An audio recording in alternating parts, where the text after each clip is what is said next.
keputusan tambahan yang muncul dari permintaan para peserta pleno terkait dengan perkembangan mutakhir dalam hubungan NU dengan Partai Kebangkitan Bangsa.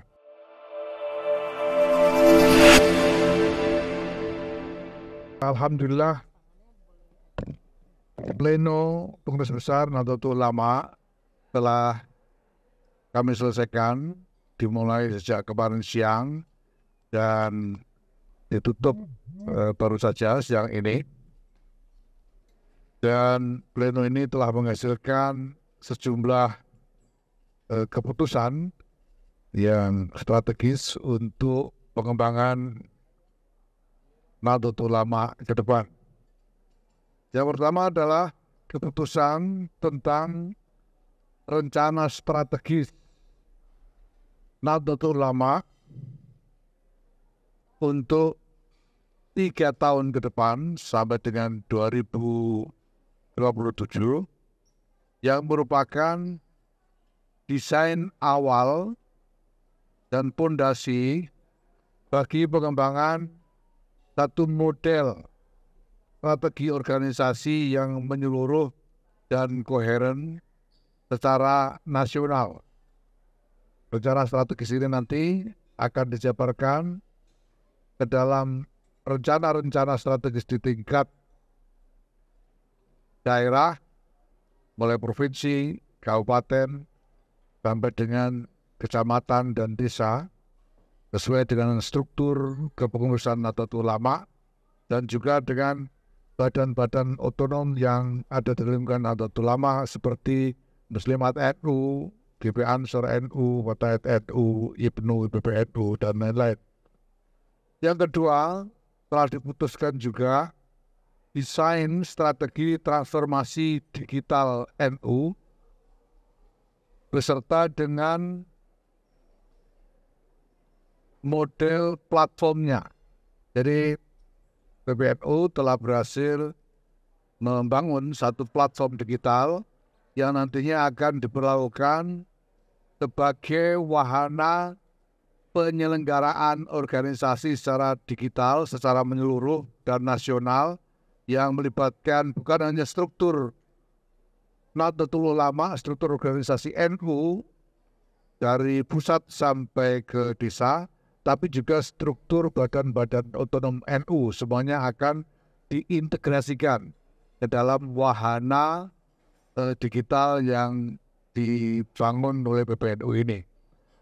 Begitu juga berbagai macam layanan yang diselenggarakan oleh Nahdlatul Ulama untuk warga dan masyarakat ini juga akan diintegrasikan ke dalam platform digital ini.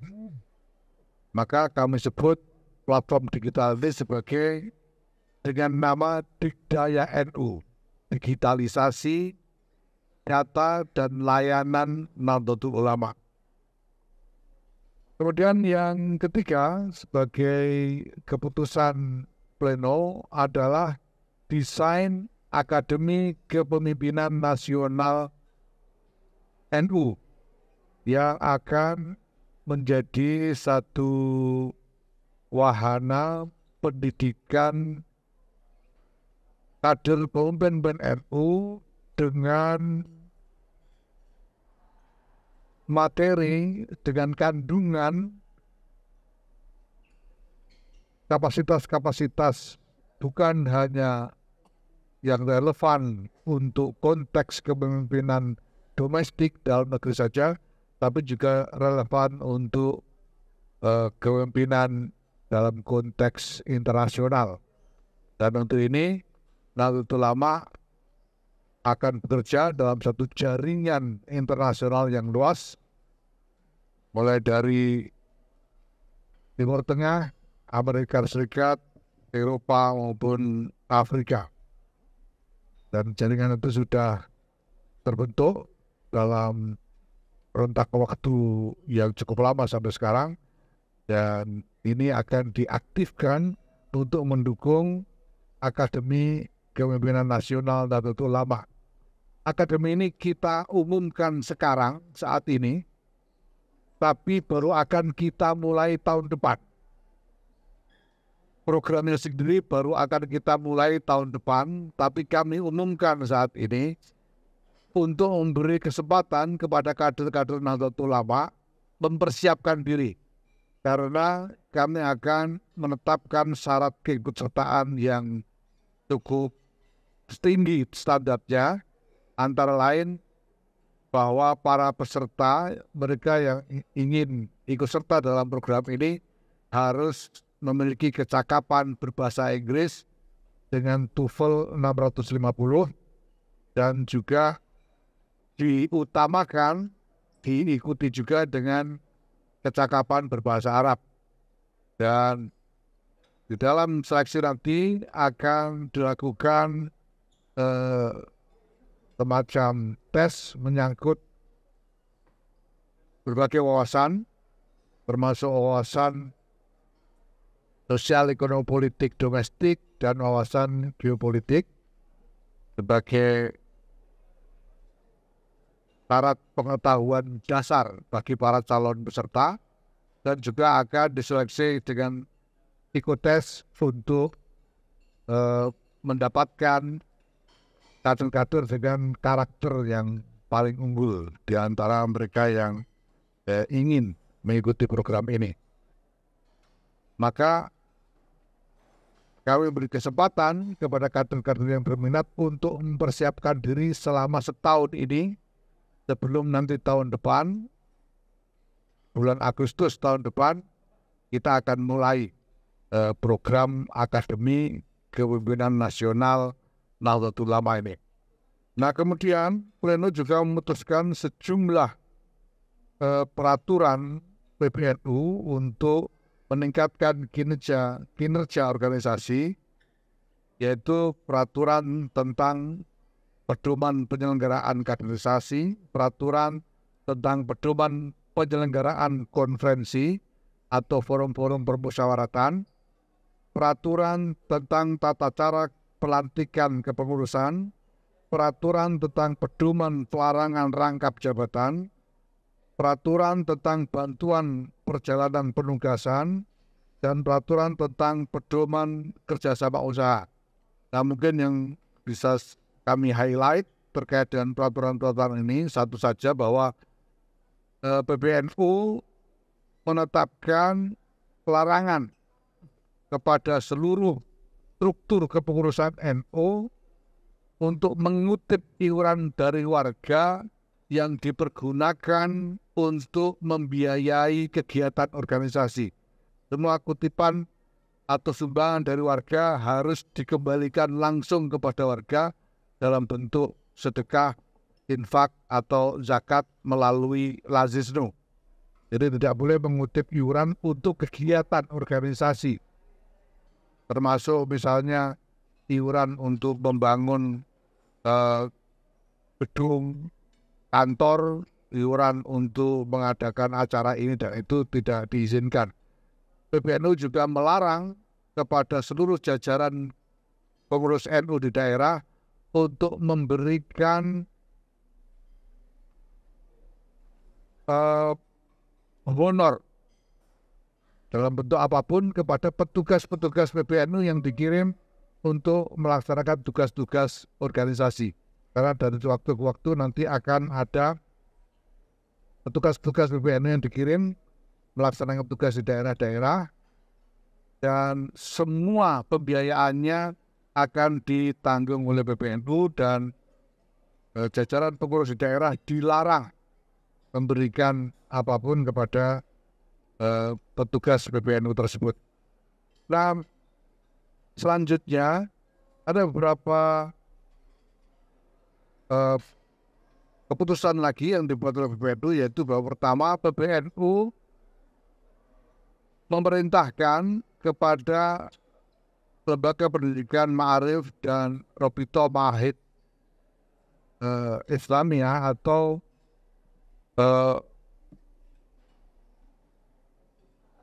asosiasi pesantren-pesantren untuk melakukan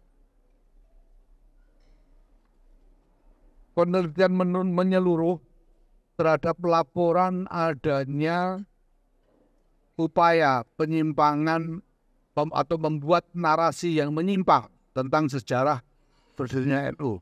Bahkan ada laporan bahwa ada buku yang ditulis dan kemudian digunakan sebagai referensi atau sebagai bahan ajar di madrasah-madrasah mengenai sejarah pendirian NU yang isinya berisi narasi yang menyimpang, yang tidak sesuai dengan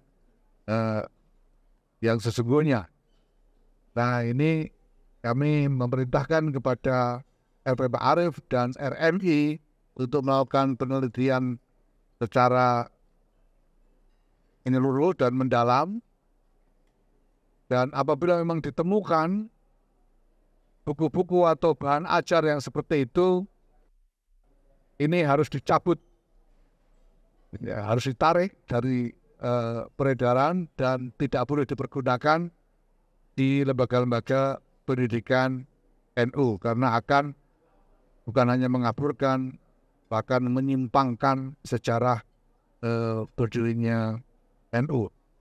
Kemudian kami juga membuat keputusan, pleno juga membuat keputusan tentang soal rektor, ya, soal jadi masa jabatan rektor. Jadi NU punya sekian banyak perguruan tinggi, baik universitas maupun institut-institut, dan tadi pleno telah menetapkan aturan tentang masa jabatan rektor di perguruan tinggi tersebut. Nah, kemudian juga ada putusan tambahan yang muncul dari permintaan para peserta pleno terkait dengan perkembangan mutakhir dalam hubungan NU dengan Partai Kebangkitan Bangsa. Jadi karena akhir-akhir ini ada artikulasi-artikulasi yang secara sangat frontal dan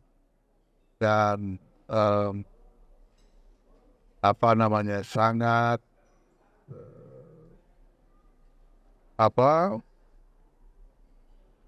tajam, ya, terhadap PBNU dari arah Partai Kebangkitan Bangsa, dan juga menyangkut berbagai macam perkembangan mutakhir yang merupakan dinamika hubungan di antara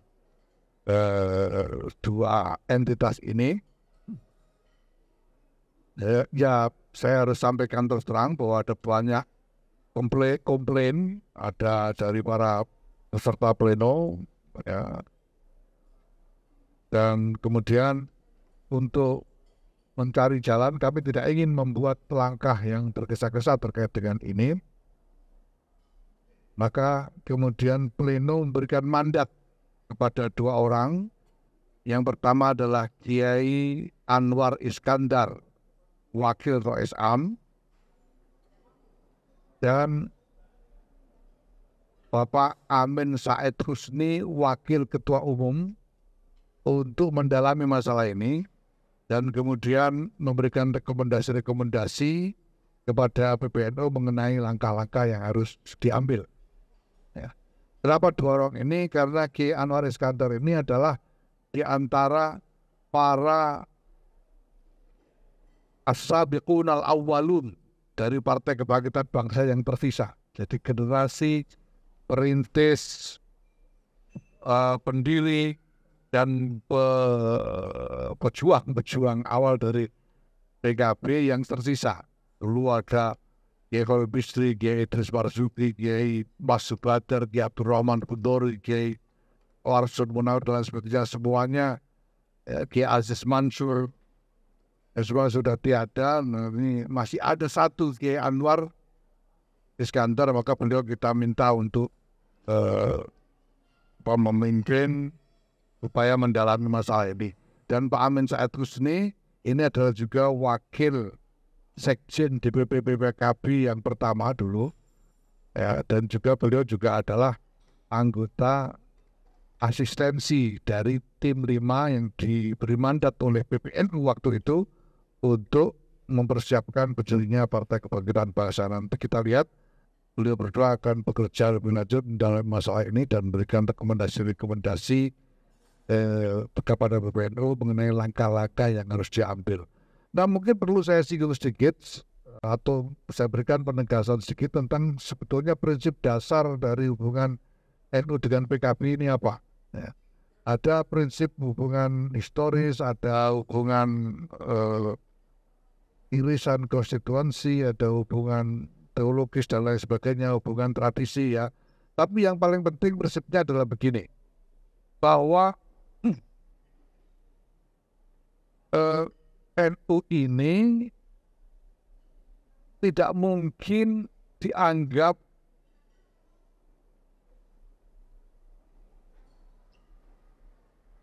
kongruent dengan PKB. NU dan PKB ini beda-beda. PKB itu tidak bisa NU hanya untuk PKB saja, itu tidak bisa. Seringkali saya singgung di mana-mana bahwa warga NU yang menjadi konstituen PKB itu tidak sampai 20%. Sementara yang lain-lain tersebar di berbagai partai yang lain.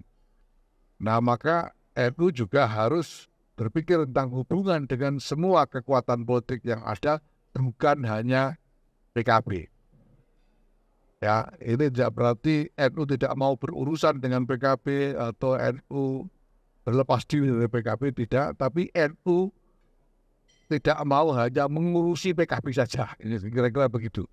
Yaitu prinsip dasarnya seperti itu.